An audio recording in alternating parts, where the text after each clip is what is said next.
विमल पोलो जोबा केसरी, हर पल मनाओ केसरी त्योहार। 4 नवंबर से पश्चिम बंगाल में भी एसआईआर की प्रक्रिया शुरू है और पिछले 15 दिनों से पश्चिम बंगाल में एसआईआर को लेकर डर और भय का माहौल बताया जा रहा है। पश्चिम बंगाल की मुख्यमंत्री ममता बनर्जी एसआईआर का विरोध कर रही हैं। थोड़ी देर पहले उन्होंने ट्वीट करके कहा कि अब तक 28 लोगों की डर की वजह से या अत्यधिक काम के बोझ की वजह से मौत हो चुकी है। इलेक्शन कमीशन को अपना ये जो 3 साल में काम होना चाहिए, वो जो चुनाव से पहले कुछ महीनों में 2 महीनों में कराने की बात कर रहे हैं, इस पर अपने फैसले पर पुनर्विचार करना चाहिए और एसआईआर को रोक देना चाहिए। मैं भी बिहार में एसआईआर की प्रक्रिया शुरू होते ही पहुंचा था और आपको हमने दिखाया था कि आधार कार्ड तब नहीं था, उसको लेके अफरा तफरी कुछ दिन तक रही। सुप्रीम कोर्ट में एक लंबी लड़ाई चलने के बाद आधार कार्ड को भी एक दस्तावेज मान लिया गया और उसके बाद बिहार में मेरे देखने में एसआईआर उतना बड़ा मुद्दा नहीं रहा। लेकिन पश्चिम बंगाल में क्या है और पश्चिम बंगाल का माहौल क्या है, ये जानने के लिए आज मैं उत्तर 24 परगना जिले में आया हूँ और जो कि स्वरूपपुर जगह है। मेरे पीछे जो आप देख रहे हैं ये पोस्ट है और यहीं से इसी के बाद से बांग्लादेश की सीमा शुरू हो जाती है और ये हुकुमपुर बॉर्डर है, जहाँ पर आप परिवारों को देखिए, बांग्लादेशी परिवार जिनके पास कोई कागज पत्र नहीं है और कलकत्ता और पश्चिम बंगाल के दूसरे जगहों पर जो लोग रह रहे थे वो अपने परिवार के साथ अब बांग्लादेश जाने के लिए यहाँ पर बैठे हुए हैं और बीएसएफ इनकी कागजों की जांच पड़ताल करके ये सारा सामान ले दे के पूरे परिवार का ये लोग यहाँ पर हैं और यहीं से फिर इनको बांग्लादेश रवाना किया जाएगा। एसआईआर का बहुत बड़ा मतलब अवैध घुसपैठियों की पहचान करना भी है, गलत, मृत और शिफ्ट किए गए मतदाताओं का नाम काटने की भी है। तो एसआईआर की इस प्रक्रिया में जो पहला इफेक्ट दिख रहा है, मुझे ये यहाँ आने पर पता चला कि कुछ 100 लोग ये प्रक्रिया शुरू होने के बाद कुछ 100 लोग ये पश्चिम बंगाल छोड़कर बांग्लादेश की तरफ जा चुके हैं और अभी यहाँ 200 की संख्या में परिवार के लोग यहाँ हैं। मैं ज़रा कुछ लोग से बात करता हूँ। आप यहीं के रहने वाले हैं भाई साहब, यहाँ के? सुनिए, आप यहीं के हैं? यहीं के या इनमें हैं? नहीं, हम यहीं के। आपका क्या नाम है? पिंटू मुल्ला। हाँ, पिंटू मुल्ला। तो पिंटू मुल्ला साहब, ये कितने देर से लोग जा रहे हैं? ये तो मेरे को खास मालूम नहीं है, लगातार अभी ऐसे जब से चालू हुआ तब से जा रहे हैं लोग। तो ये बॉर्डर एरिया में एसआईआर को लेके लोग क्या सोच रहे हैं? अभी हम इतना नहीं बता सकते हैं। मैं फिलहाल मैं बॉम्बे में था, अभी इधर गांव में आया इसके लिए। तो आपके गांव में हो रहा है एसआईआर? हाँ, हो रहा है ना। फॉर्म भरा जा रहा है? फॉर्म भरा जा रहा है। कहाँ पे हो रहा है? अपना सब घर पे बीएलओ आ रहा है और दे के जा रहा है। जिसका भरना था वो भर दिया, जिसका बाकी अभी थोड़ा अभी फॉर्म लेना शुरू हो गया, अभी सबमिट हो रहा है। तो इससे आपके गांव में भी कोई डर या कोई भय का माहौल है? ऐसा कुछ नहीं है। नहीं। जो जेन्युइन लोग हैं उनका तो वोट है, होगा, कागज भी होगा? होगा। अब जरा मैं कोशिश करता हूँ, हालांकि ये बांग्लादेशी हैं और ये उम्मीद करना कि ये हिंदी बोल पाएंगे या ये जो बोलें वो मैं समझूं। भैया, आपका नाम क्या है? मोहसिन।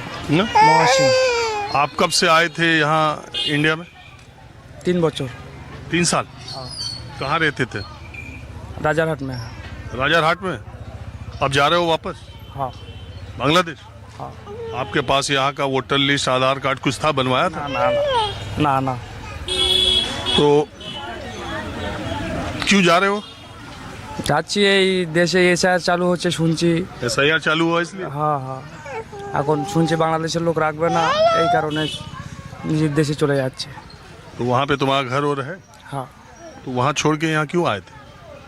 ওইখানে থেকে চলে এসেছিলাম। ওইখানে কাজ কাম, মানে আমরা তো অশিক্ষিত ছেলেপেলে, আমরা লেখাপড়া করতে পারিনি। ছোটোবেলা থেকে অনেক কষ্টের মানুষ, কাজ কাম। तो कैसे आ गए थे उधर से इधर? उधर से आया था वो ওখান থেকে এসেছিলাম আমি।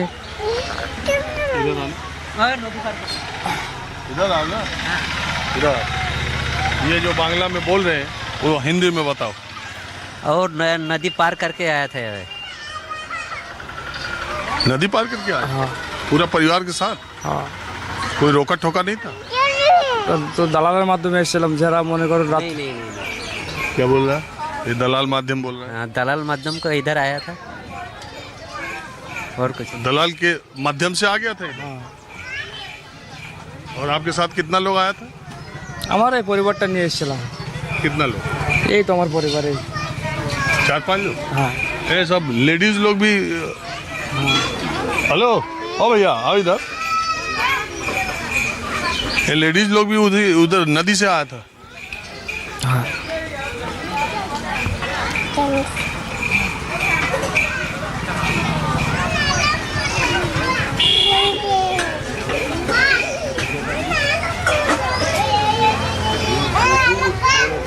ओ भैया, आपका नाम क्या है? मेरा नाम राजू है। हाँ, राजू राजून। राजू राजू बोला है। राजू, आप बांग्लादेश में कहाँ से हैं? हिंदी नहीं जानता है, बंगाली में पूछना है तो पूछेंगे। अरे यार, आप तो हिंदी जानते हो। हाँ हम तो जानते हैं थोड़ा बहुत। हम यही जानते हैं कि आप लोग कब आए थे वहाँ से इधर? हम वहाँ से 20 साल पहले आए थे करीब। हाँ, उसके बाद फिर मतलब इनलीगल तरीके से आए थे, इसलिए जा नहीं पाए, हम यहाँ ही रह गए थे। इलीगल आए थे? तो आपकी तो उम्र 20 साल है नहीं? हैं? आपकी उम्र कितनी है? 23। तो आपने पढ़ाई लिखाई यहीं की? नहीं पढ़ाई लिखाई नहीं, एक्चुअली मेरे आंखों में प्रॉब्लम था तो पापा मम्मी को लगा था कि यहाँ डॉक्टर दिखाने से ठीक हो सकता है, ऐसा ही उनको लगा था, इसलिए जैसे भी हो वो इनलीगल तरीके से आ गए थे यहाँ पे। आने के बाद फिर जाने का मौका तो नहीं मिला। उसके बाद हमें यहाँ रहना पड़ा था, तो देखते देखते कि हो या फिर 20 साल गुजर गया। उसके बाद अब जाने का मौका मिला है, एसआईआर की वजह से ही शायद मौका मिला है वो, तो आज जा रहे हैं। तो आप जाना चाहते हैं अपने वहाँ बांग्लादेश वापस? देखिए चाहना या ना चाहना ये इससे गवर्नमेंट का क्या ही फ़र्क पड़ता है। मतलब 20 साल एक जगह पे हम रह गए थे, बचपन से आए थे, तो मेरा जो कुछ भी है सर तो यही है ना। फिर भी तो आपको किसी ने कहा जो छोड़ के जाने के लिए? नहीं ऐसा कोई बात नहीं है, किसी ने कहा नहीं। एक्चुअली मेरे फैमिली बहुत दिन से जाने की बात कर रहा था, लेकिन जो बोला ना इनलीगल तरीके से आया था। फिर तो जब ये हुआ कि एसआईआर के जरिए जो लोग इलीगल तरीके से आए हैं अब उनकी पहचान होगी, अब उनको छांटा जाएगा, तब आप लोगों ने फैसला किया कि अब वापस जाते हैं? नहीं ऐसा कोई बात नहीं, एक्चुअली मेरा तो कोई डॉक्यूमेंट था नहीं, तो मेरा 20 साल से आप लोग रह रहे थे, आपकी फैमिली ने आधार कार्ड? नहीं कुछ नहीं बनवाया हमने, क्योंकि हमने इसलिए नहीं बनवाया। अगर देखिए मैं डॉक्यूमेंट बनवाना चाहूँगा तो मेरा पापा का या फिर मेरे फैमिली कोई भी मेम्बर हो उनका तो दिखाना पड़ेगा, या वैसे ही मेरे पापा अगर बनाने जाएंगे तो उसका पापा यानी कि मेरे दादाजी या फिर जो भी हो इनको दिखाना पड़ेगा। तो मेरे फैमिली के 3 ही मेंबर थे, इसलिए इनमें से किसी को भी। आपकी ये मम्मी पापा है? हाँ ये मेरा मम्मी और ये मेरे पापा और आप हैं बस? तो आप इतनी अच्छी हिंदी बोल रहे हो? बस इंडिया में रहते हैं, हिंदी नहीं बोल पाएंगे तो ये कैसा होगा? बोल ही लेते हैं। तो आपके मम्मी पापा भी बोल लेते थोड़ा थोड़ा? नहीं इनको नहीं आता है, अपनी देश की भाषा ही भूल नहीं पाई अभी तक। हाँ? तो बांग्लादेशी तो बांग्ला बोलते हैं, तो बंगाल में भी तो बांग्ला बोलते हैं। हाँ जरूर बोलते हैं हम तो भी। आपके हिसाब से बांग्लादेश क्या नाम है आपका? मेहदी हसन अहमद। मेहदी हसन? ओ मेहदी हसन एक बहुत नामी आदमी का नाम है, मालूम है? हाँ वो सिंगर थे उस्ताद मेहदी हसन। तो एक बात बताइए, आपके देखने में बंगाल में और इस पूरे इलाके में कितने बांग्लादेशी हैं इस तरह के? आई डोंट नो, बट हो सकता है कि अगर पूरी तरह से सर्वे किया जाए तो कम से कम 20-30 लाख तो मिल ही जाएंगे। कितना? 20-30 लाख तो होगा ही, इससे ज़्यादा भी हो सकता है। कैसे आपको मालूम? मालूम मतलब जिस दिन से इस बॉर्डर को खोल दिया गया है तब से जो न्यूज़ मिल रहा है, इतना लोग जा रहे हैं डेली, मतलब 2000-3000 करके भी लोग गए हैं। कुछ दिन ऐसा भी हुआ है एक साथ में, पहले हो रहा था, अभी तो नहीं हो रहा है, कम हो गया अभी। अब 200-300-400 जा रहे हैं? हाँ 200-300-400। शुरू में 2000 भी गए? हाँ वही तो बोल रहा हूँ, और बहुत भी है। मैं जब आया था वहाँ से, मतलब हम डानकुनी में थे, डानकुनी से जब आया था तब भी बहुत लोग था वहाँ पे, ऐसा नहीं है कि... लोग जो बांग्लादेशी हैं उनमें डर हो गया और वो जाने के बारे में सोच रहे हैं? देखिए वहाँ कुछ लोग यहाँ बनवा लिया आधार कार्ड और ये सब? हाँ बनवा तो लिया, किसी ने बनवा लिया, किसी ने नहीं बना पाए, या फिर कोई ऐसा भी है जो 2002 के बाद से आकर भी बना लिया है। हम तो 2002 के बाद में ही आए थे, फिर भी नहीं बनाए, लेकिन कुछ लोग हैं जिन्होंने बनाया है। आपने नहीं बनवाया आधार कार्ड और ये सब? ऐसा तो नहीं है? नहीं बनवाया हमने। वोटर आईडी कार्ड, आधार कार्ड नहीं, कुछ नहीं बनवाया हमने।